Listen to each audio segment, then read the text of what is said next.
नमस्कार दोस्तों, जय भीम। मैं सुरेश आप सभी का स्वागत करता हूं। दोस्तों, आज हम चर्चा करने जा रहे हैं उत्तर प्रदेश में जो इस समय कानून व्यवस्था की स्थिति आप देख ही रहे होंगे मेन स्ट्रीम मीडिया के माध्यम से क्या बताई जा रही है और उसकी वास्तव में हकीकत क्या है। जो उत्तर प्रदेश का रहने वाला वो खुद अगर बताए तो मेरे ख्याल से ज़्यादा ही तथ्यात्मक होगा।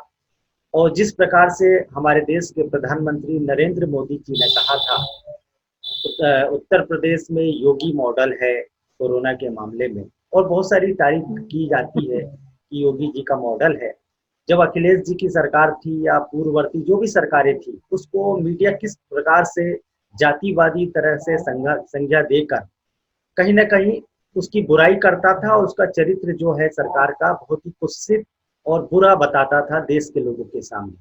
लेकिन जिस प्रकार से आप देखें बिहार में या उत्तर प्रदेश में जिस प्रकार से कुशासन चल रहा है, लोगों की जान जा रही है, यहाँ तक कि अब तो पुलिसकर्मी भी सुरक्षित नहीं है। आपने देखा कि 8 पुलिसकर्मी को बताया जा रहा है, मीडिया में ये खबर चल रही कि बदमाशों ने, शब्द देखिए आप, बदमाशों ने, मतलब जो किसी को गोली मार रहा है उसको बदमाश कहा जा रहा है। ऐसे लोगों को आतंकवादी कहा जाए तो कोई अतिशयोक्ति नहीं होगी, गुंडा कहा जाए तो ये संख्या तो कम ही होगी। शिल्पी चौधरी जी है, उनका परिचय आपको बता दूं।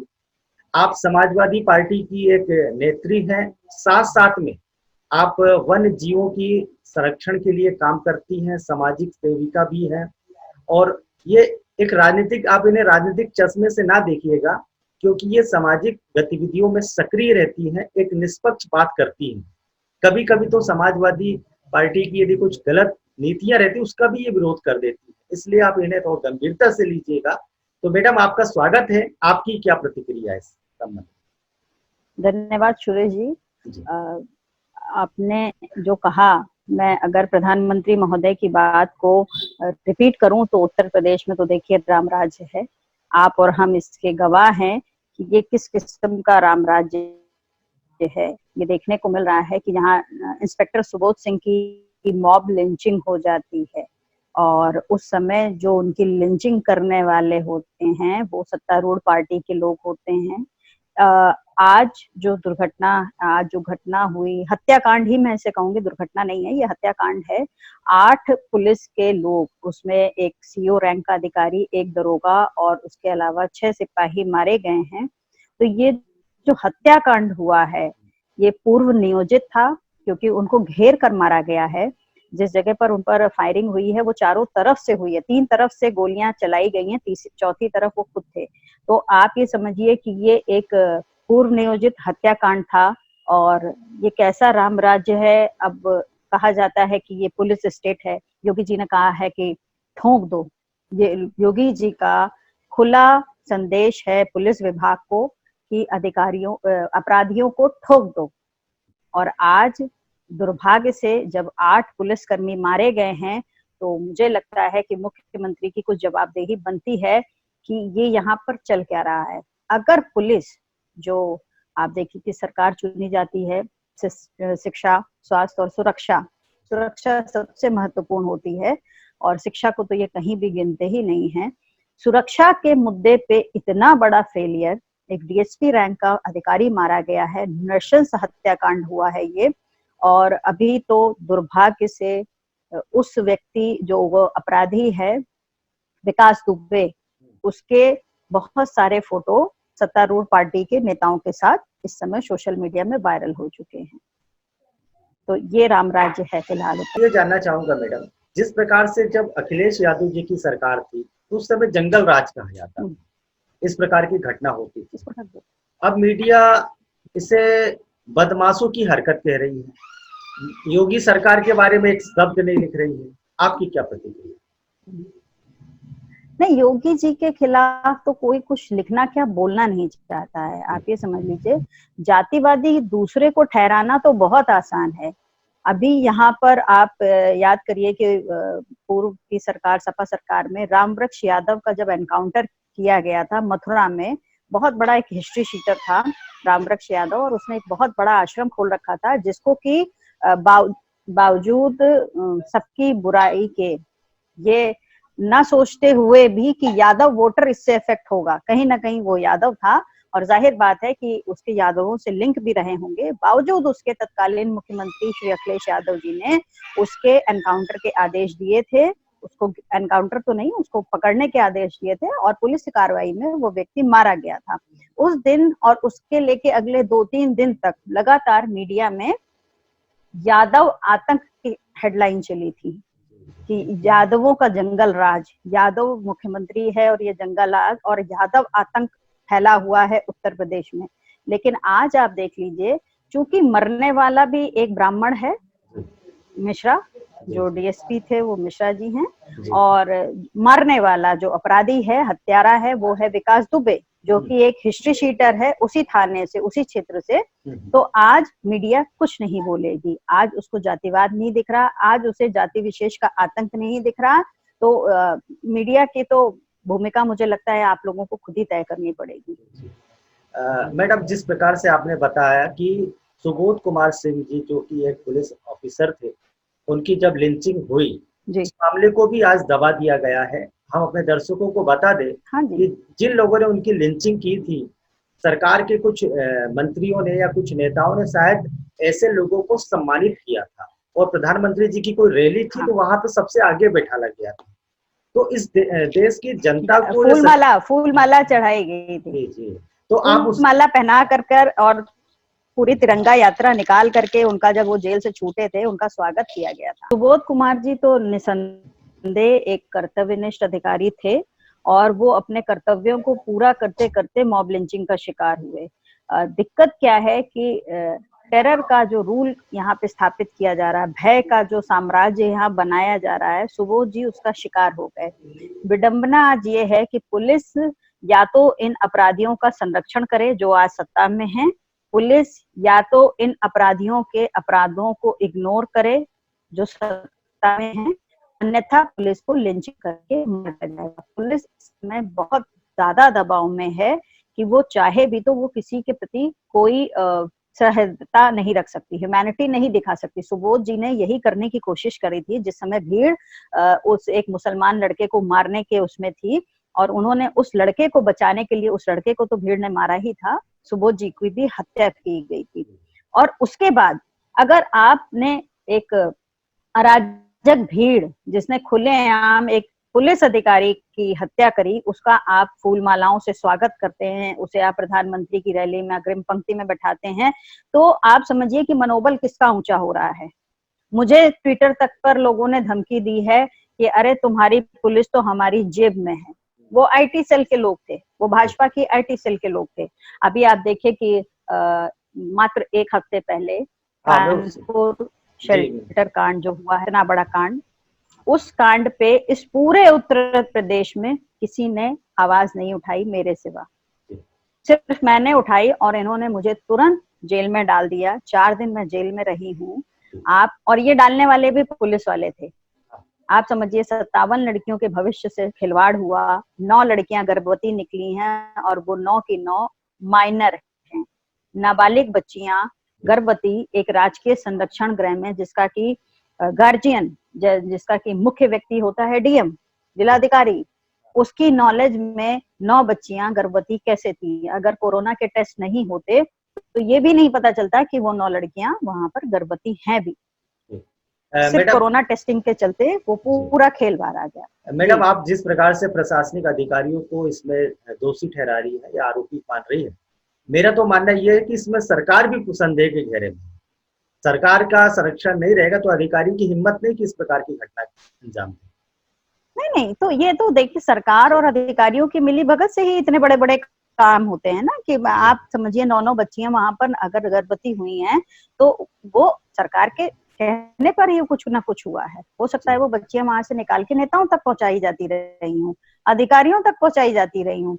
कोई आम आदमी तो उनको नहीं ले जा सकता ना। संरक्षण गृह से आप जो सुरक्षा व्यवस्था होती है, आप मिलने भी जाएंगे तो आपको मिलने नहीं दिया जाएगा। ऐसे में वो बच्चियां निकली, वो गर्भवती हुई, तो ये तो एक बड़ा सवाल है। लेकिन इस उत्तर प्रदेश में फिलहाल आप कानून व्यवस्था पर कोई सवाल नहीं कर सकते। अगर आप करेंगे तो यही योगी की पुलिस जो आज मारी गई है आपको पकड़ेगी और थाने में डाल देगी। जेल में डालती है, थाने में भी नहीं डालती, तो सीधे जेल भेज देती। नहीं, सिर्फ जेल नहीं, आप लोग को शायद सड़कों पे लाठियों से भी मारा गया। मैंने देखा सपा के काफी हाँ, नेता लोग जो है लाठियां तो रोज रोज मारी जाती हैं। सपा वाले अगर पेट्रोल की वृद्धि पर बात करते हैं तो मारे जाएंगे। सपा वाले अगर ये पूछ दें कि जब कोरोना इतनी बड़ी महामारी बनी हुई है तो आप यूनिवर्सिटी क्यों खोल रहे हैं, फीस क्यों ले रहे हैं, या फीस ले रहे हैं, एग्जाम शेड्यूल आप अनाउंस कर रहे हैं, पेरेंट्स पे दबाव डाल रहे हैं कि फीस जमा करिए, तो सपा ने हमेशा जनता के मुद्दे उठाए हैं। पेट्रोल मूल्य वृद्धि से हर व्यक्ति परेशान है, महंगाई बढ़ चुकी है, लॉकडाउन से पिछले 3 महीने लोगों के पास रोजगार नहीं था। ऐसे में माँ बाप कहाँ से बच्चों की फीस जमा करेंगे, एक आम व्यक्ति कहाँ से बच्चे की फीस जमा करेगा। तो इस अगर सवाल पर सपा सड़क पर आती है तो वो लाठी चला देते हैं, वो गिरफ्तार कर, पहले तो लाठी मारेंगे, फिर बेइज्जती करेंगे, माँ बहन की गंदी गंदी गालियां देंगे और उसके बाद सीधे झूठे मुकदमे लगाकर जेल। दर्शकों को एक मैसेज है ये कि जिस प्रकार से लोगों ने राम राज के नाम पर वोट लिया और राम राज के नाम पर मंदिर का निर्माण भी हो रहा वहां पर, लेकिन राम राज में क्या लोगों के साथ अन्याय होगा, राम राज में क्या महिलाओं को जेल में डाला जाएगा, राम राज में क्या पुलिस वालों को ही गोली मारा जाएगा, राम राज में बहुत सारे प्रश्न उठ रहे हैं। जी, एक और बिंदु, बहुत महत्वपूर्ण बिंदु, जब आपने रामराज और महिलाओं की बात करी, इसी राम राज्य में, इसी योगी शासन में, यहाँ से मात्र 60 किलोमीटर दूर उन्नाव में, लखनऊ से मात्र 60 किलोमीटर दूर उन्नाव में 6 महीने में 850 बलात्कार हुए। और जिस दिन मुझे गिरफ्तार किया गया उसके 5वें दिन एक लड़की का फिर बलात्कार और मर्डर करके उसको सड़क पर फेंका गया। तो आप, ये कैसा राम राज्य है जहां पर आप रेट देख लीजिए कि मात्र मुख्यमंत्री से 60 किलोमीटर की दूरी पर 6 महीने में 880 बलात्कार का एनसीआरबी का डेटा है। वहीं पर कुलदीप सिंह सेंगर है जिसने अपने डिग्री कॉलेज में लड़कियों का शोषण किया, दैहिक शोषण किया, उस पर बलात्कार का केस लगा, उसको गिरफ्तार किया गया और बाद में अभी शायद पैरोल पे रिहा है। उसने उस पीड़ित लड़की के बाप को मार दिया, उसके चाची को मार दिया, उसके चाचा को मार दिया, नहीं सिर्फ हाँ चाचा भी शायद मर चुका, चाची, बाप और 2-3 परिवार के रिश्तेदारों को उसने जेल से बैठे बैठे मरवा दिया। आप ये समझिए कि इतना ज्यादा टेरर है इस समय, महिलाएं इस कदर सुरक्षित हैं राम राज्य में कि अगर आप आवाज उठाएंगी कि मेरा बलात्कार हो रहा है, इसी उत्तर प्रदेश में चिन्मयानंद जैसा सांसद अपने कॉलेज में लड़कियों का बलात्कार करता है, गिरफ्तार किया जाता है और जेल में जब जाता है तो योगी सरकार के एक सांसद साक्षी महाराज उससे आशीर्वाद लेने जाते हैं अपने चुनाव का। आप ये स्थिति है रामराज की। जी जी, ये बात बहुत ही गंभीर है। और एक चीज और मैडम, जिस प्रकार से हम देख रहे हैं कि उत्तर प्रदेश में रामराज स्थापित करने वाले आखिर कहीं ना कहीं उत्तर प्रदेश की जनता है, उत्तर प्रदेश के मतदाता हैं। तो जैसे मतदाता होंगे, जैसी मतदाताओं की सोच होगी, मेरे ख्याल से लोकतंत्र में वैसे ही नेता जाते हैं। मैं डायरेक्ट वहां के पूरे नागरिकों को मैं गलत नहीं बोल रहा हूँ, लेकिन वो चाहते थे ना कि मंदिर बने, वो चाहते नहीं थे कि यूनिवर्सिटी बने, वो चाहते नहीं थे कि वहाँ हॉस्पिटल बने। गोरखपुर की बात मुझे याद आती है, बच्चे दम तोड़ देते हैं। इस पे आप क्या संदेश देना चाहती हैं? नहीं, बिल्कुल आपने सही कहा, ये जो आप कह रहे हैं उससे मैं सहमत हूँ कि अगर ये जनता नहीं चाहती तो ये जनार्दन बन के हमारे सर पे ना बैठे होते। गोरखपुर में 150 बच्चे मारे गए ऑक्सीजन की कमी से, लेकिन अयोध्या में दीपदान हो रहा था, करोड़ों रुपए के दिए जला दिए गए, न जाने कितने टेंडर पास हुए, और डॉक्टर कफील खान जो गोरखपुर के बच्चों का इलाज कर रहे थे उनको आज तक जेल में डाला हुआ है। बहुत अराजकता का पूरा माहौल है।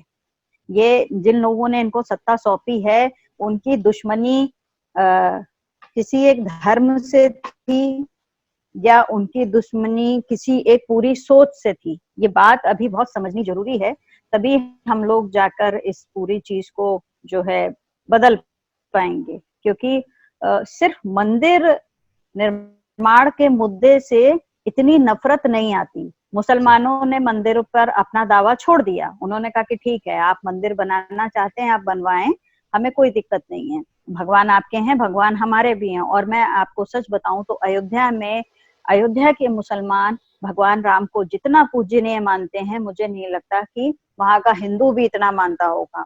वहाँ के मुसलमानों की बड़ी आस्था है उसमें। और वो जो वैमनस्यता आई है कि ये जो दबे कुचले दमित शोषित थे, ये हमारे बगल में आकर कैसे बैठने लगे, इनको कहीं ना कहीं हमें पीछे फेंकना है। वो एक फोर्स बहुत बड़ा है, राम मंदिर इतना बड़ा मुद्दा नहीं। वो सोच जो है वो जहरीली सोच, सिर्फ मनवाद है। तो इस प्रकार से लोगों को कैसे अवेयर किया जाए कि लोग जो है सरकार से ये अपेक्षा करें कि हमें अच्छी स्वास्थ्य सुविधा चाहिए, हमें अच्छे स्कूल चाहिए, अच्छी शिक्षा चाहिए हमारे बच्चों को, या डेवलपमेंट चाहिए, रोड चाहिए, उद्योग चाहिए, लोगों को रोजगार चाहिए। मैं ये देखता हूँ कि मध्य प्रदेश में भी यही हाल है। यहाँ की जनता जो है धार्मिक भावनाओं में ज्यादा खुश रहती है। जैसे मोदी जी बोलते हैं कि दिए जलाओ, थाली बजाओ, ताली बजाओ, लोग आके शंख बजाते हैं, पटाखे फोड़ते हैं, फुलझड़ियां फोड़ते हैं, जुलूस निकालते हैं। लोगों की, भारत देश के नागरिकों की मानसिकता कब धर्मों से ऊपर उठकर लोगों के हित के लिए बनेगी? कैसे होगा ये सब चीज? नहीं, देखिए, इसमें एक गलती जो हम लोग करते हैं, हम लोगों की आस्था पर प्रहार करते हैं। जी जी। हम अगर एक हिंदू धर्म की आस्था पे प्रहार कर रहे हैं या मुस्लिम धर्म की आस्था पे प्रहार कर रहे हैं, तो हम उन लोगों को अपने खिलाफ करते हैं। हाँ। इस तरीके से तो हम उनको कतई कुछ भी नहीं समझा पाएंगे। उनको सिर्फ इतना समझाना है कि धर्म आपके जीवन का एक हिस्सा है, मात्र एक हिस्सा है, जिसे आपके घर में रहना है। दिक्कत ये हुई है कि नेताओं ने अपनी धृष्टता और अपने स्वार्थ में लोगों के धर्म को सड़कों पर फैला दिया है, हर रूप में। चाहे वो मुसलमान हो, वो भी आज सड़क पे तमाशा करने से बाज नहीं आते, चाहे वो हिंदू हो, वो भी करते हैं। अब तो बौद्धों ने भी करना शुरू कर दिया, उन्होंने भी बड़ी बड़ी शोभा यात्राएं करनी शुरू कर दी हैं। तो ये जो पावर प्ले आप कर रहे हैं, ये आप नहीं कर रहे हैं, आपसे पॉलिटिशियन कराता है। और पॉलिटिशियन ही आपकी हर इस ईगो को फ्लरिश करता है कि आप अपनी जाति से चिपके रहें, आप अपने धर्म से चिपके रहें। और देखिए, अगर फलाना मेजोरिटी में आएगा तो आपके धर्म को खतरा हो जाएगा, जैसा कि हिंदू कहते हैं, जबकि ऐसा कुछ नहीं है। आप खुद भी जानते होंगे कि समाज में हर धर्म, हर जाति एक दूसरे से मिलके रह रही है। थोड़ा बहुत जो हमेशा था वो भी अब कम हुआ है, बहुत सारे चीजों से शोषण कम हुआ, लेकिन दूसरे तरीके का शोषण बढ़ा है। तो हमें लोगों को अवेयरनेस देनी है कि अगर आप सरकार चुनते हैं, अगर आप अपने जनप्रतिनिधि, होता क्या है, आप देख रहे हैं अलग अलग पार्टियों पे आरोप लगता है कि वो जातिवादी राजनीति करती हैं। वो जातिवादी राजनीति करने को बात इसलिए है क्योंकि आपको लगता है कि आपकी जाति का नेता आपके मुद्दे उठाएगा। आप अगर यादव हैं तो आप सोचते हैं कि मैं यादव को ही वोट दूंगा। आप अगर जाटव हैं तो आप कहते हैं कि मेरे क्षेत्र में जाटव बहुल मेरा क्षेत्र है, आप जाटव को ही वोट दीजिए। और होता इसके विपरीत है। आप देखिए, बड़े बड़े उदाहरण हैं, उदित राज जी हैं, रामविलास पासवान जी हैं, अठावले जी हैं, सावित्रीबाई फुले हैं, इवन मायावती जी भी हैं। इन्होंने अपनी जाति के लिए क्या किया? ये सब के सब सत्ता का सुख भोग रहे हैं, ये सामंतवादी हो चुके हैं, ये इनको कोई फर्क नहीं पड़ रहा। ये हमारा वोट लेके गए हैं, लेकिन ये आज हमारी बात नहीं करते हैं। आप खुद देखिए कि कितना ज्यादा दलितों का रिप्रेजेंटेशन है संसद में, उसके बावजूद दलित मारे जाते हैं। या रोहित वेमुला मारा गया तो मायावती जी कभी छू तक नहीं करती हैं। आप इस बात को समझिए कि नेता और सत्ता का कोई चरित्र, कोई जाति, कोई धर्म नहीं होता। ऐसे में आपको अपना जनप्रतिनिधि बहुत ईमानदारी से अपने मुद्दे के लिए, अपने डेवलपमेंट के लिए, अपनी सिक्योरिटी के लिए, अपने स्वास्थ्य के लिए चुनना चाहिए, जो कि भारत में कोई करता नहीं है। विदेशों में करते हैं। विदेशों में अभी लोगों ने कोरोना के फेलियर पे अपने नेताओं को बंद तक कर दिया है। बहुत सारे देशों में उन्होंने नेताओं से इस्तीफे तक ले लिए हैं। लेकिन भारत में क्या है कि नेता माननीय हो गया। वो नेता को जनप्रतिनिधि नहीं मानते, वो अपना मालिक बना लेते हैं। वो अपना मालिक बना लेते हैं और हाथ जोड़ के उनके सामने, अरे विधायक जी आ गए। मेरे हिसाब से विधायक को पावर तो आप ही ने दी है ना, आपको आप क्वेश्चन से आप डरते क्यों? तो हमने अपनी शक्ति उनको दे के उनके हाथ में चक्कू छुरे दे दिए हैं और वो हमारा गला काट रहे हैं। इसलिए जो वोटिंग पैटर्न है, जो थॉट लाइन है कि हमें कैसे वोट करना चाहिए, वो पूरा बदलने की बहुत जरूरी है भारत में। जी मैडम, आपने काफी महत्वपूर्ण समय दिया और उत्तर प्रदेश की जो भी घटनाएं हैं, राजनीतिक परिदृश्य है, उस पर आपने खुलकर अपने विचार दिए। उसके लिए आपका आभार, धन्यवाद। आप देख रहे हैं WLBS न्यूज। चैनल को सब्सक्राइब करना और बेल आइकन को प्रेस करना ना भूलें।